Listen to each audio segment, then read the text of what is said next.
So then my husband said, "You can do this virtually." And I thought, what do you mean virtually? Nobody's working virtually. And at that time, you didn't hear of people working virtually. And so one day I was on the phone with Apple, with their Apple rep, and I heard this dog barking in the background. And I said, "Are you working from home?" And she kept apologizing profusely. And she says, "I'm so sorry. You're not supposed to hear that." And I said, "No, no, no. Tell me more. Your secret is safe with me." you know? And she says, "Yeah, we work virtually, and there are, a certain number of individuals that work remotely." And I thought, well, gosh, if Apple could do it virtually, Claudine can do it virtually.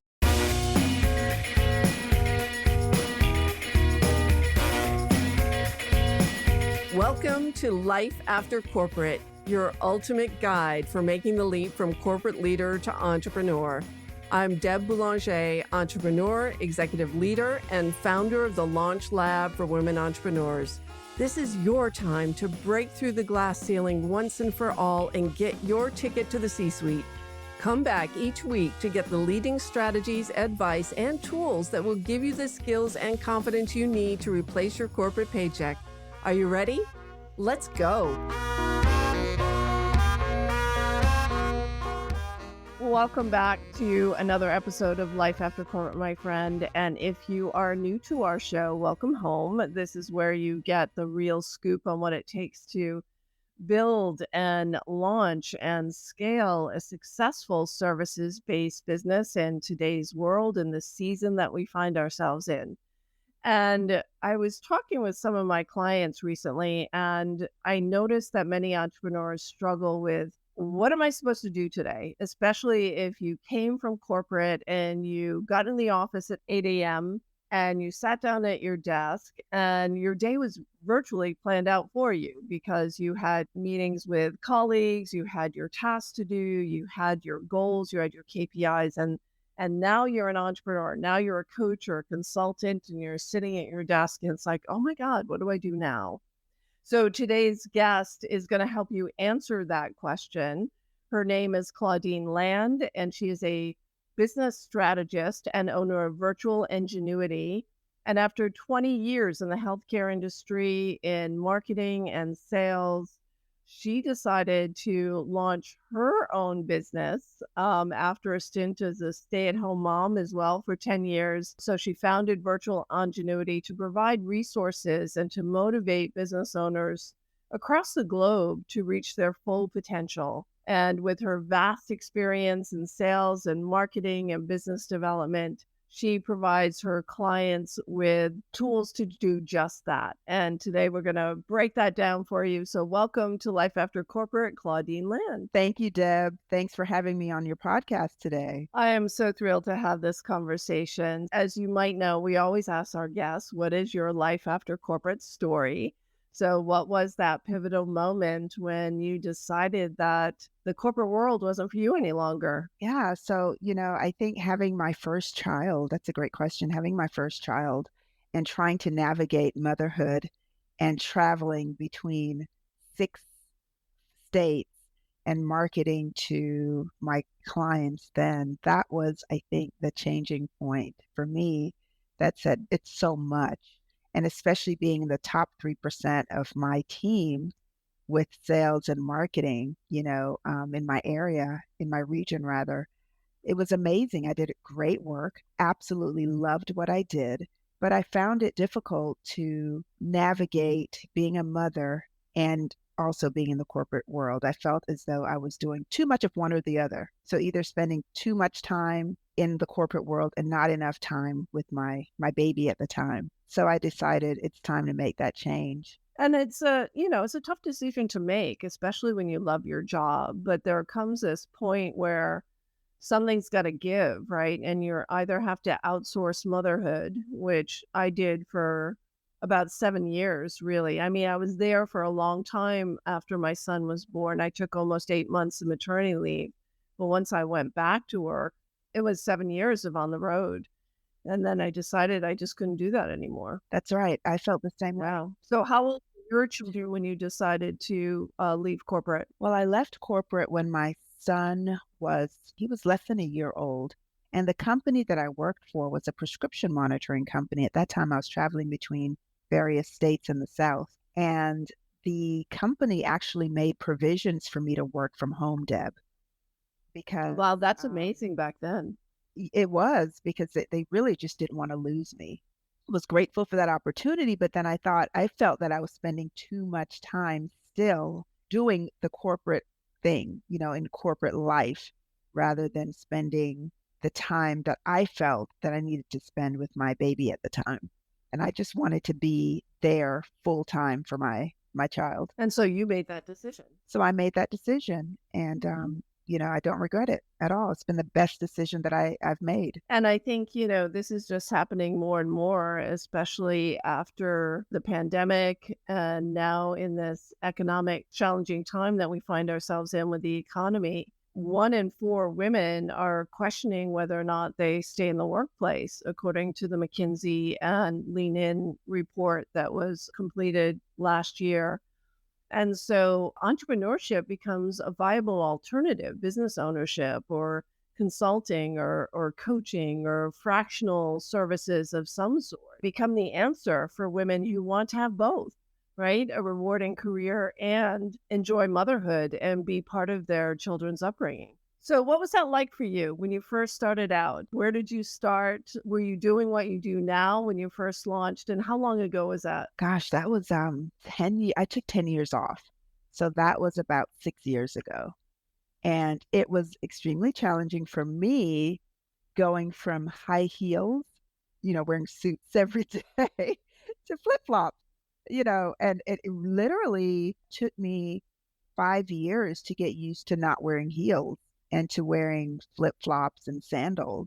But even though I was with my baby, I really wasn't at home because I was so busy taking my son everywhere, letting him experience life and educational resources, just letting him go out and learn as much as he could at that age. And I did the same thing 2 years later with my daughter. Yeah. So you were a single mom for 10 years total? I mean, a stay-at-home mom? Stay at home mom, for 10 years. And then you launched your business. And then I launched my business. I said to my husband one day, Deb, I said, my kids don't need me as much anymore. They were in elementary school, almost finishing elementary school. And I was there for, award ceremonies, taking pictures. Of course, I was never in the pictures but because I was taking them. But I was always there and it was great. And then I said, I'd love to get back in the working world, not necessarily in corporate, but helping businesses, helping them to navigate, write grants, helping them to scale, because that's what I had a grant writing business prior to this one. And I just wrote grants all day for major medical institutions and was very successful at it and loved it. So did you start your business as a grant writer? I started a previous business as a grant writer while I was in the corporate world because I kept getting individuals as I was writing grants for medical universities and doing sales and marketing.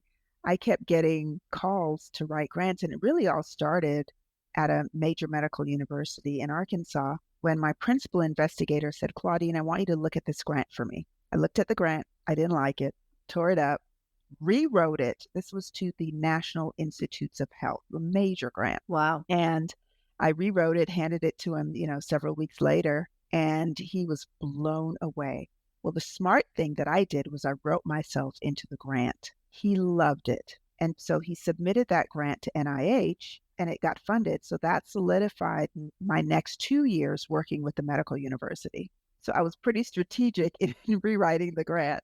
So then word got out within various medical universities and they wanted me to help them write grants. So that's how that grant writing business got started, is just while I was working full time, I was helping other institutions to write grants. Got it. So you had that taste of, doing something on your own that was entrepreneurial as well. And so when you decided to go back to work after your children were in middle school, what was going on in the world that you had that light bulb? Because you saw that grant, right? And it wasn't written well, and you said, "Oh my God, I could do so much better."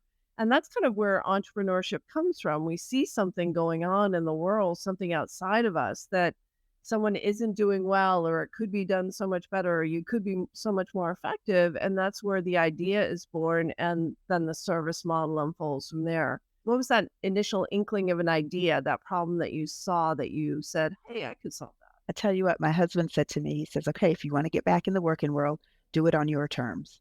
Don't let someone or a company cap off your income. That's going to tell you how much you can make. So I thought that's brilliant, of course, because I've always maxed out whatever my commission is. I loved working on commission because I always maxed it out, did fantastically well doing that. And so the Can we change get an point, amen to no cap on income? that's right.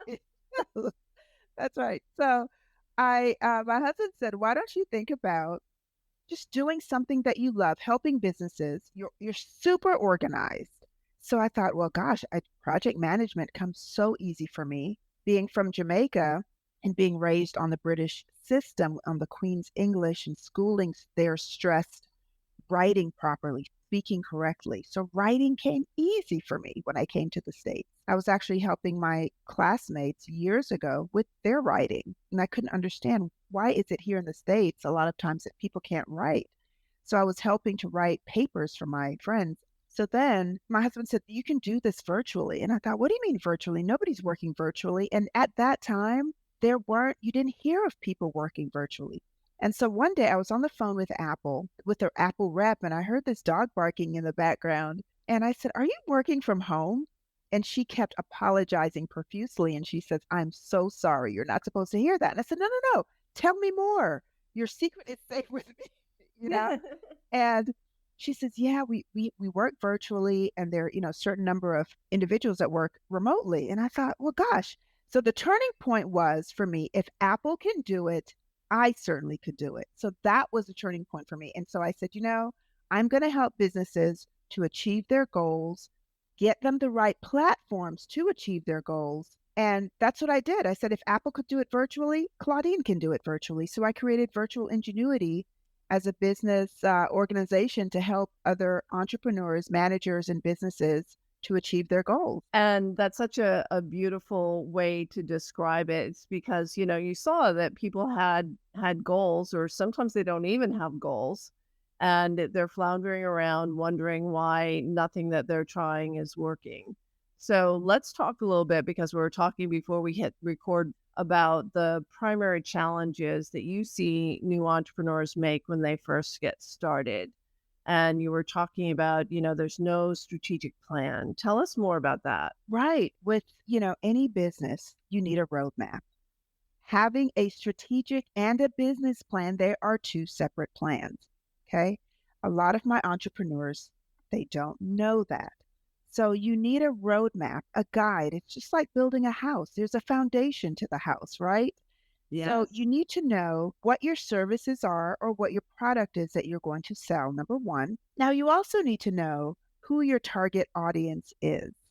Who is your ideal client, your ideal customer, or your avatar? Those terminologies are used synonymously. And then you have to put in place a strategy to attract your target audience to your services or your product. Along with that, Deb, you also need to have productivity tools. As women, we think that we're superheroes. I tell my kids I'm Superwoman. I can do just about anything, but I know my limits. I know that I can do four things at the same time. Once it gets to the fifth one, then something's gonna, go awry.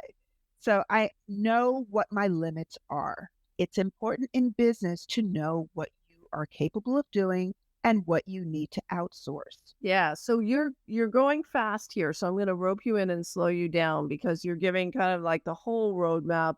And I'm wanting to highlight something that you said that I don't want to get away. And that's, there's a difference between a business plan and a strategic plan. And I'd love for you to just tease that out a little bit, because we in the Launch Lab and the Six Figure Accelerator, I'm a huge fan of the lean canvas, right? So the one-page business model canvas. But if you could just highlight for us, what's the difference between a business plan and a strategic plan in your mind? So your business plan should map out your 5-year goals. Okay. Mhm. So it should have a wonderful SWOT analysis there. measurable goals. SWOT meaning strengths, weaknesses, opportunities, and threats, right? So That for is those that correct. didn't come from corporate, might not be aware of that. That is correct. Thanks for saying that, Deb. It should have who your competitor is. So it should have a competitor analysis. It should have details, just specific details on who your customers are, your financial forecast. That is the most important part of a business plan. And I tell my clients just leave the financial part to last because that usually hangs people up. And Mhm. then we can come back to that. You also need to know, are there any investments that you're going to need for your business? Details about your management. Who's going to manage your business? There should be various tiers in your business. So, what are they? What does your management team look like? That should be spelled out in your business plan. It should also include maybe a line graph that's going to depict how you're going to grow every year or every 6 months. What does that look like to you? And so that is what your business plan is. Now, your strategic plan, Deb, is how are you going to get there? What are the strategies you're going to need to get to those goals? Okay, let's back up. Yeah. How do you get to the cash, right? This is the path to the cash. That's exactly right. So, your business plan has your 1 to 3 year goal, right? So, now your strategic plan is how am I going to achieve my 1 year, my 3 year, and 5 year goals? So, that's really the difference. And the strategic plan is really just going to map out how you're going to get there step by step. Yeah. So I think what many people skip is the business plan. And the biggest part of the business plan that they skip is how much money will I need to invest in getting this business off the ground? There's a good dose of naivete in the market when people first get started. And it's like, well, I got a referral or my current company let me stay on as a contractor. And that's going to be the start to my business. And then they just expect more of the same will come. And what happens over time is your colleagues change positions, they change companies, you lose touch with each other. And if you don't have a strategic plan, a marketing plan, some way of getting new clients, then eventually you'll find yourself with a dry pipeline and no way to make money. So it's so super important. And I think there's one thing in the business plan that people also skip is when they look at competing forces, they tend to just look at people who are direct competitors, who are modeling. And sometimes you'll like model yourself after them, like, oh, I'll just price how they price, or oh, I like the way they describe that. I'll describe that. So I'm not a huge fan in spending a lot of time with competitors. I think the biggest difference is like, how are you different? Like, what makes you different? What is your unique value proposition? What makes you unique in the market? Because sometimes the competitor is really your ideal client not doing anything, right? So they're not investing in any solution, and that's a competing situation as well that you need to overcome if you're going to sell to people as well. So let's talk about planning, because planning, in order to have a path to that cash, in order to get to your 1 year and 3 year goals, as you said, there needs to be a roadmap. So I hear so many new entrepreneurs say, I get to my desk, I just don't know what to do. They don't know how to prioritize their time. So how do you work with clients? What do you tell people who don't know how to prioritize their time? Well, prioritizing your time is key to being productive on a day to day basis, isn't it? So Yeah. it's super important to develop time management skills. It's so simple. It starts with the most simple things, closing your office door to avoid distractions. If you have a large window and there's a lot of activity going on, close your window, for a certain amount of time. Set doable deadlines, Deb. You can't do everything at the same time. So it's really important to write down your deadlines. If you have various projects that you're working on, write down those deadlines and always allow yourself some wiggle room to accomplish those deadlines and prioritize which is more important to work on. Yeah, it's like what's most important now. That's exactly right. And then I mentioned before having productivity tools. Well, we only have two arms, right? So we need other tools that are going to help us to manage our team. We sometimes need tools that are going to automate things for us. There are tools out there that will help us to prioritize our tasks, that will help us to have reminders to complete a task. There are tools that you can use to set a timer for a certain task or to communicate effectively within teams or to even monitor the work activity to measure your profitability. The right tool, Deb, can be a lifesaver. It can be. And I think a lot of people who go into entrepreneurship either have a strength in process skills or they have a strength in the creative aspect of things. It's interesting that you have sales and marketing and systems and productivity because that's rare in one person. And if you're on the creative end, then you're always setting new goals and new things that you want to achieve, but you don't always reverse engineer all the steps that need to go into accomplishing that goal or the people or the resources that you need to do that. So I think step one is identifying, what is the most important step you can take to meet that revenue goal and then reverse engineer it, right? And then that is the prioritize your time. And then how do you figure out which productivity tools? So I'm thinking as you're speaking, I'm thinking of calendar management tools. I can't survive without Calendly right now. I've got like 7 or 8 different calendar profiles, right? So give them to different people for different types of bookings. A CRM system. What are some of the other tools that you recommend to clients that enhance their productivity? Sure, that's a great question. Thanks for asking that, Deb. So for CRM, HubSpot could be your best friend for just a CRM if you need to keep track of your other clients or people that you come in contact with all the time. HubSpot, you can actually use that free. Their CRM is free. HubSpot I really like a lot because they also have tools to help you with your business. There are a lot of different articles that you can read on HubSpot, even with marketing, social media, just different things. You mentioned Calendly. There's also Acuity for keeping track of your calendar and for to have potential clients or your clients book through that. There's Trello, which is great. Trello is one of the most simple project management tools. The one that I love a lot is ClickUp. ClickUp is as if Trello and Asana is a little bit more of a complicated project management tool. ClickUp is if Trello and Asana had a baby. So ClickUp, it's very simple. You can add teams to it, which means you can assign your team a certain project or a certain goal or a certain task, and you could monitor whether or not they've completed that task.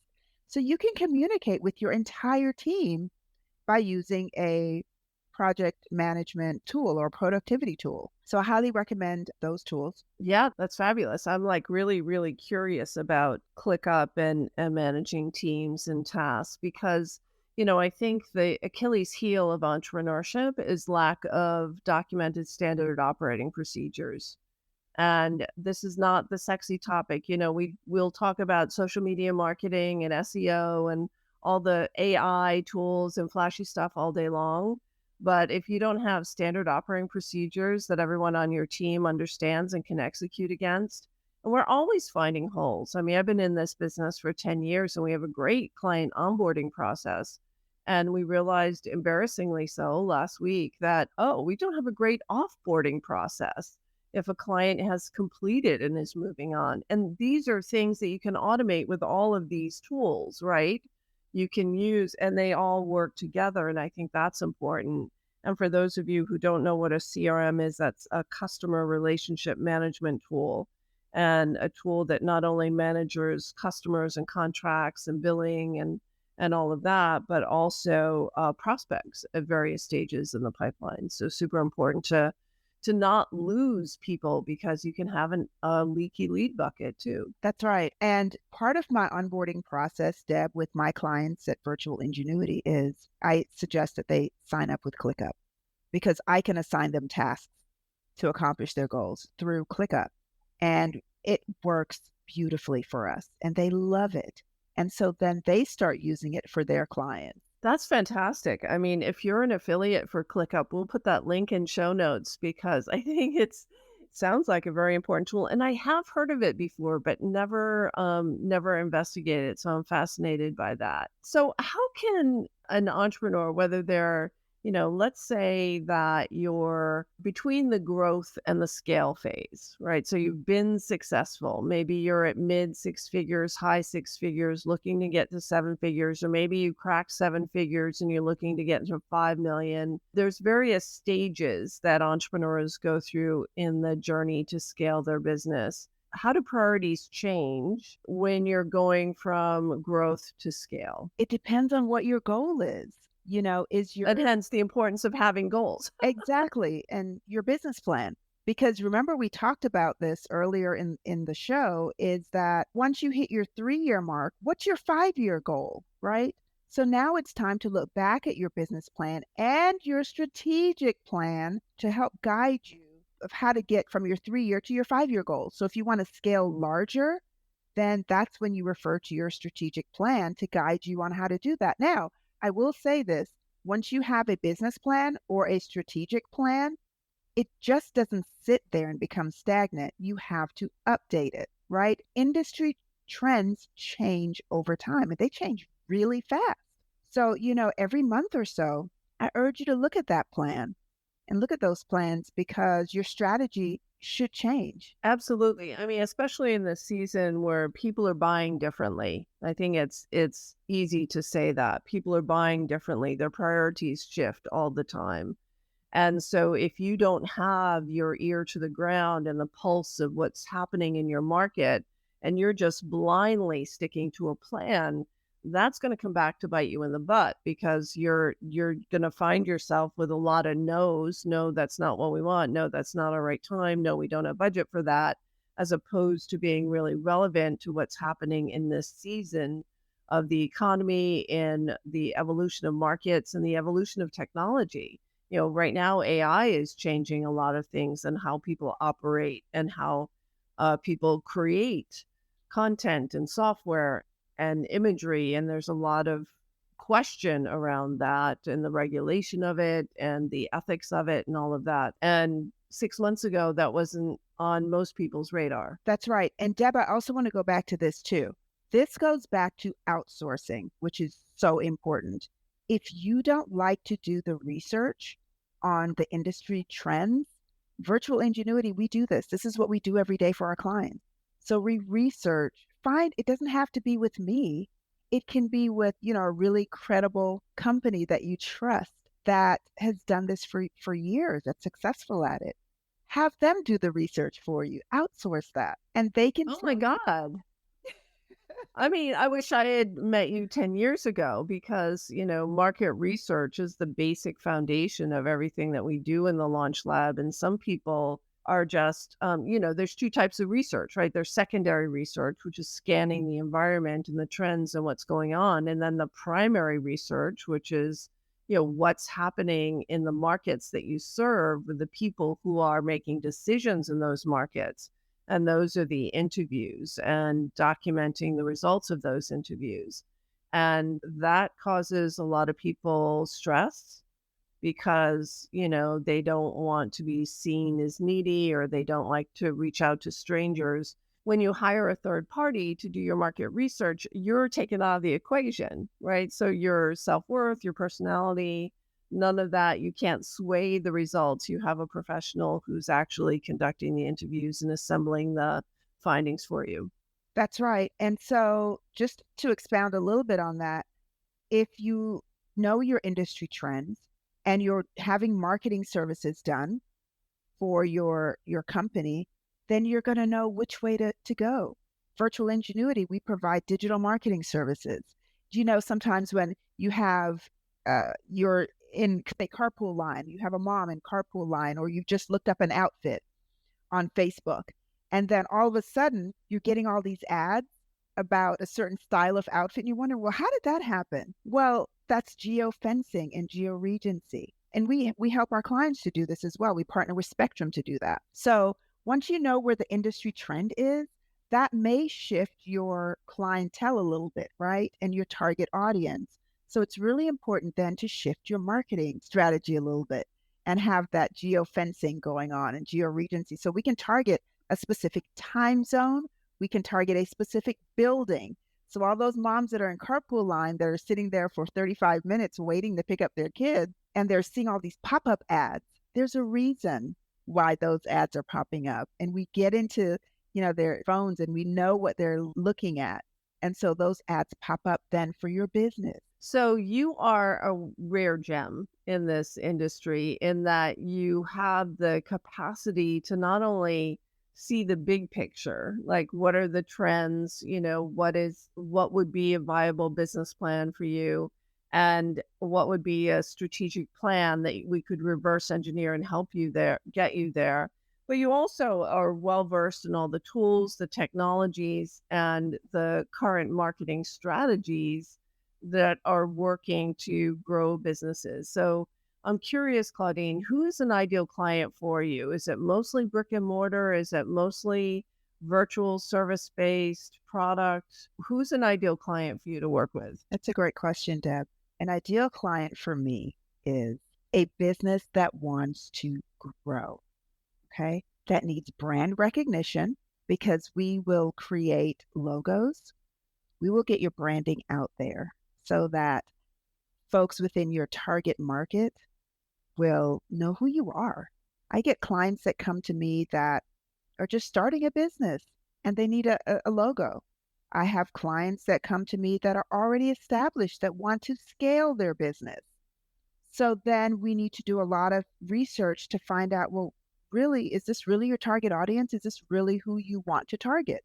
What is your end result that you want to get from your business? And so then we may need to shift the focus and target a different audience. So it ranges from entrepreneurs that are just wanting to set up their business for brand recognition, all the way up to those that have been in business for 5, 10 years that want to scale their business and that want to now introduce digital marketing. Or maybe they want to stick to traditional media where it's print, it's direct mail, it's billboards. So we do the content writing for those things. Or if you want to do digital media, we have social media, Google, market research, content writing. If they have a media package that they want to put together to get their name out there, we write the content for that and we do that digitally. Going back to content development, social media posts, articles, blogs, we help them to do that as well. And how many people do you have on your team, I've Claudine? got quite a few people that are amazing to work with. I Wow. outsource because I know my limit, right? Of course, you can't do all those things. You can't be all those things for all those people. So, you are a rarity in that there are so many specialists, right, that will do social media marketing, that will do brand design, that you are really a strategic one-stop shop for business owners who are looking for a guide that they can trust, who has been on this path, who's been successful in sales, successful in marketing, successful in strategy, and knows how to outsource and has a bevy of people, a cadre of people who you can outsource to who give quality results. So that's really special. So if people who are listening to the show want to get in touch with you, Claudine, what is the best way for them to connect? Oh, thank you, Deb, for that. But that's why they call me the business strategist, right? Because I map out strategies to accomplish your business goals. So we're on Facebook, Virtual Ingenuity LLC. We're on Facebook. We are on Instagram. You can find me, Claudine Land, on LinkedIn. Virtual Ingenuity has a website. It is www.virtualingenuityllc.com. We will put all of those links in the show notes. And we also have the Virtual Ingenuity Business Podcast that is available for you to listen to on Apple Podcast and on Spotify. So that is a free podcast for you to listen to get you business resources to help to develop your business, grow your business. We talk about a variety of topics such as you, Deb. So tune in. We'd love for you to listen, like, subscribe, and rate our podcast episodes. We're in season 3. You're in season 3. Wow, that's fantastic. So congratulations, Claudine, on all that you've accomplished. And I'm sure the clients that you serve feel very fortunate to have found you. And, we wish you great success and thank you for sharing your wisdom with our listeners here today, too. Thank you so much, Deb, for having me on your show. I appreciate it. I always love having two girlfriends come together for a chat. I know, it's fantastic. So that's it for now, my friends. We will see you next time on Life After Corporate.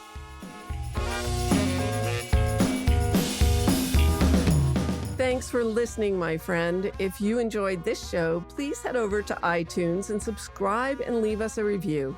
And be sure to hop over to the Life After Corporate Facebook group and join other growing entrepreneurs to get weekly tips on how to create more money and meaning doing work you love.